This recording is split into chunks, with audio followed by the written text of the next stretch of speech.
Coucou les trides, j'espère que vous allez bien. Oups, ma petite pince tombe, c'est pas grave, on fera ça après. Oh oui, elle tombe vraiment beaucoup, c'est dommage, c'était mignon pourtant.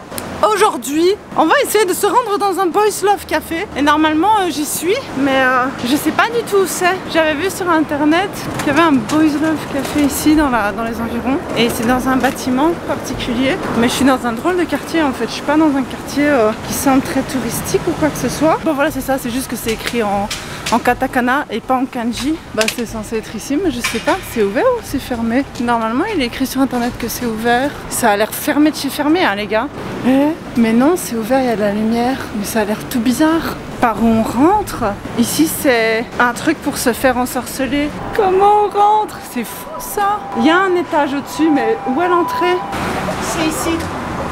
Deuxième étage. Ok, c'est parti. Je suis contente, j'ai trouvé.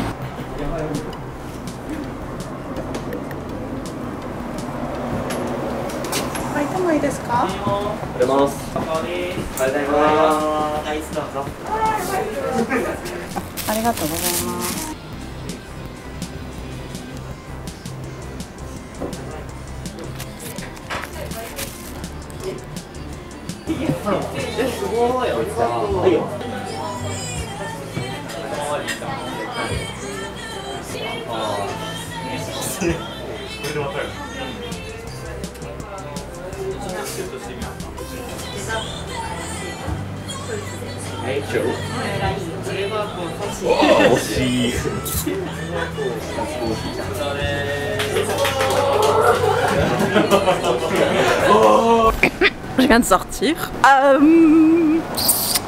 Alors, tu vois, il y a aussi un truc ici, genre, c'est le quartier ou quoi? Il y a un truc Kumalon Café. Bon, je sais pas ce que c'est. Parlons de mon expérience au Boys Love Café. Alors, en fait, sincèrement, je trouve personnellement que c'est comme c'est comme un maid café en fait. Genre vraiment, c'est la sensation que j'en ai eue. C'est, tu sais, dans les maid cafés, les filles sont là pour un peu divertir. Il y a des femmes qui vont au maid café juste pour, tu sais, pour passer du temps avec des filles. Enfin, tu sais, même pas en fonction de leur orientation. Tu vois, c'est pas du tout en fonction de ça. Mais il y a aussi au maid café des gens qui vont parce qu'ils veulent passer du temps avec des personnes du sexe auquel ils sont attirés, par lequel ils sont attirés, indépendamment du fait que ce soit des hommes ou des femmes. Et c'était exactement la même chose ici aussi. Enfin, j'avais vraiment l'impression d'être dans un maid café pour femmes. Et c'était à peu près, tu sais, ils étaient tous dans un rôle.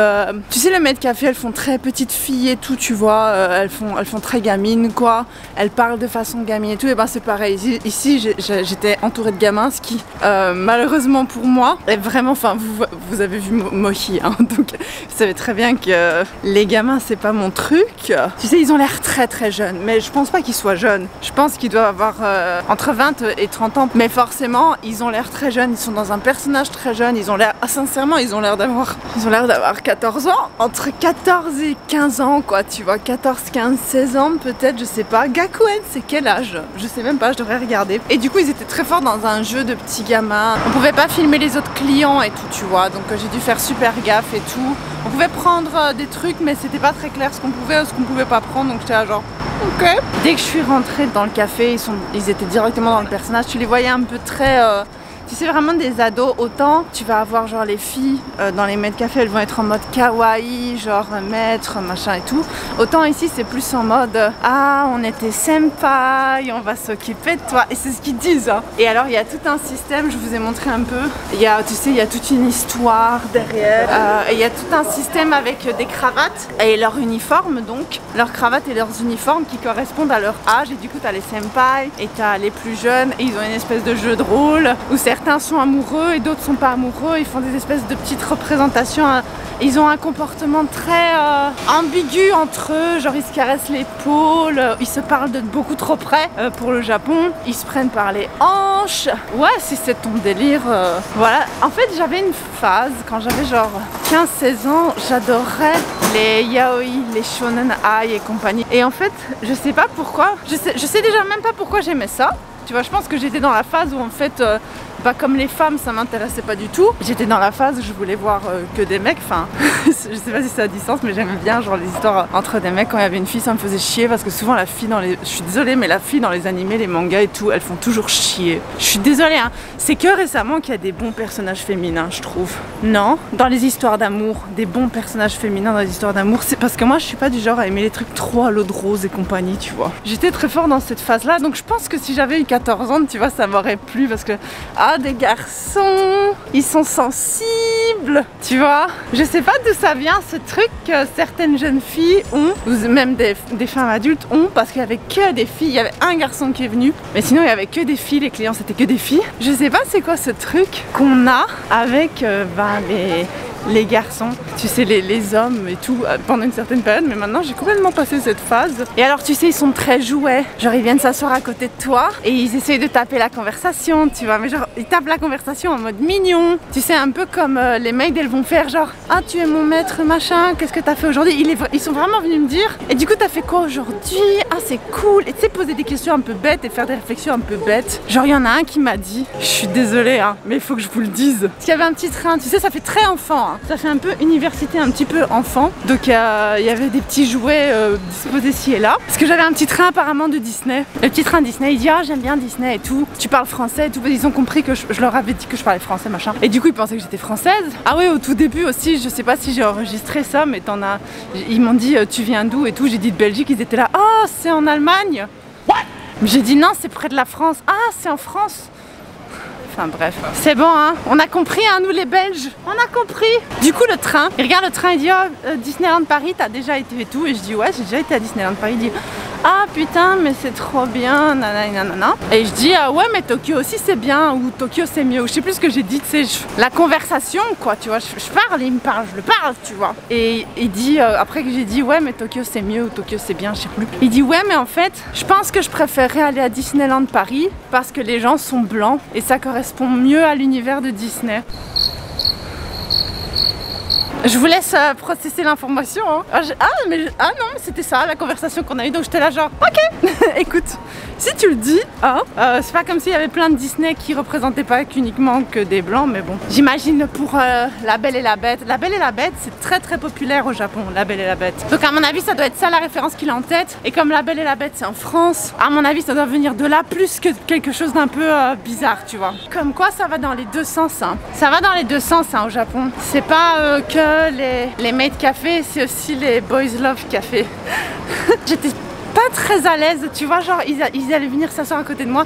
En fait c'était un peu sincèrement c'était aussi comme ça que ça s'était passé quand tu sais, quand ils essaient de te draguer, ils ont un peu ce comportement là aussi, tu vois. Ils vont toucher à des petits trucs sur toi.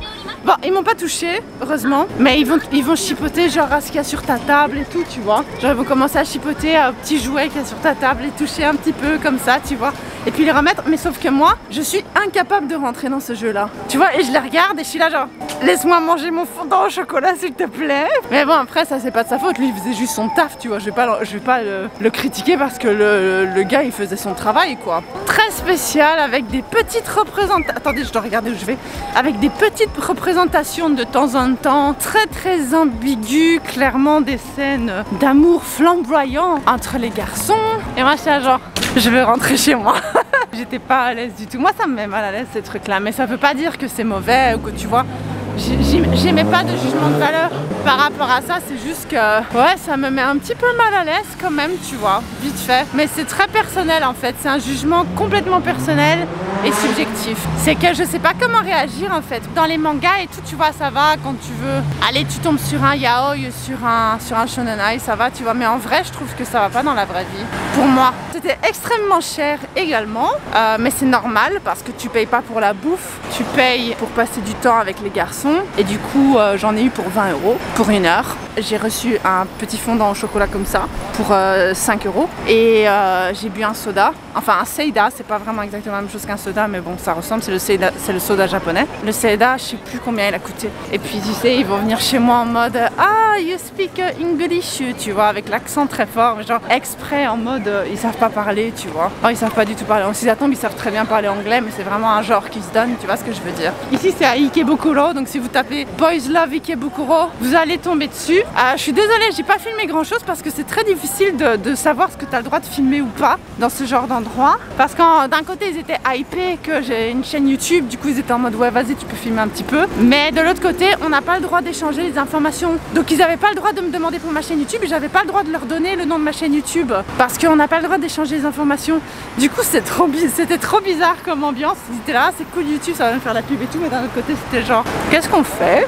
Est-ce qu'on peut vraiment faire ce qu'on est en train de faire? Et du coup, j'ai été hyper discrète, voilà, et je sais pas du tout ce que j'avais le droit de filmer ou pas. Il y a un mec qui m'a parlé. Faites pas attention, ça arrive tout le temps. En plus, la caméra n'arrange pas les choses, n'est-ce pas? Ils ont tout un site internet avec des photos hyper tendancieuses, machin. Ils sont à fond dans leur concept. Ils ont une chaîne YouTube qui a 36 000 abonnés. Et il y avait aussi tout un magazine, tu sais, pareil que dans les Maid Café, où ils te présentent tous les membres en mode ouais, donc lui, il s'appelle comme ça. Et on n'a même pas le droit de donner notre vrai nom en fait. Même les clients. J'ai dû donner mon surnom, mais du coup, comme mon surnom c'est Zoé, c'est pas grave, tu vois, vu que c'est pas mon vrai nom. Et alors, ils donnent leur surnom, leur taille, leur poids. Il y a aussi leur groupe sanguin, parce que le groupe sanguin au Japon c'est genre hyper important. Ok, c'est comme le signe astrologique chez nous, c'est le groupe sanguin chez eux. Et un peu leur histoire personnelle et tout. Enfin vraiment c'était une expérience. Je trouve que c'est une expérience à faire. Et c'est pas du tout le seul BL Café, Yaoi Café qu'on peut trouver au Japon du tout. Je sais pas si j'ai le droit de donner le nom de l'endroit. Parce que d'un côté ils étaient hypés, mais de l'autre côté ils étaient en mode oui mais on peut pas te demander ta chaîne YouTube. Donc je sais pas s'il y a pas un patron au-dessus et qu'ils vont pas se faire engueuler si je mets très clairement où était l'endroit, parce que ça peut être très strict, j'ai pas envie qu'ils se fassent engueuler non plus, tu vois, c'était très tendancieux en fait. Tout était bizarre, l'ambiance était bizarre.